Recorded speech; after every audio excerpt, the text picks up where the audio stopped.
14મી ઓગસ્ટે સ્વતંત્ર દિવસના આગલા દિવસે અમદાવાદના જશોદાનગરની અંદર એક મહિલાએ આત્મવિલોપન કરી લીધું. એનું કારણ શું હતું કે અમદાવાદ દબાણ શાખાની ટીમ તે મહિલાની દુકાન તોડવા ગઈ હતી. આ દેશમાં દબાણો ફક્ત છે ને ગરીબો જ કરતા હોય છે. અમીરોને બધું માફ હોય છે.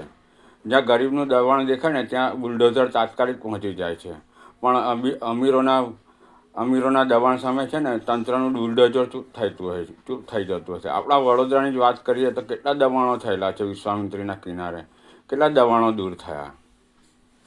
દબાણો ફક્ત ગરીબો જ કરે છે એવું નથી, અમીરો પણ કરે છે. કેટલી એવી સરકારી જગ્યાઓ હોય છે જેના પર આ લોકોએ મેળ મિલાપથી દુકાનો બાંધી દે છે, ગોડાઉનો બાંધી દે છે, નાની નાની ઓડીઓ બાંધી દે છે, પણ એ તોડવામાં નથી આવતી. કેમ કે એનો લાભ સત્તાધીશોને થતા હોય છે, નેતાઓને થતા હોય છે, પણ દબાણો ફક્ત આ દેશમાં ગરીબો કરતા હોય છે. આવા કેટલાય દબાણો વિરુદ્ધ અમે પોતે અરજીઓ કરેલી છે. ત્યાંથી જવાબ શું આપવામાં આવે કે આ તો ફલાણી ટીવી છે, હજુ ફાઇનલ નથી થઈ એટલે કશું ના થાય.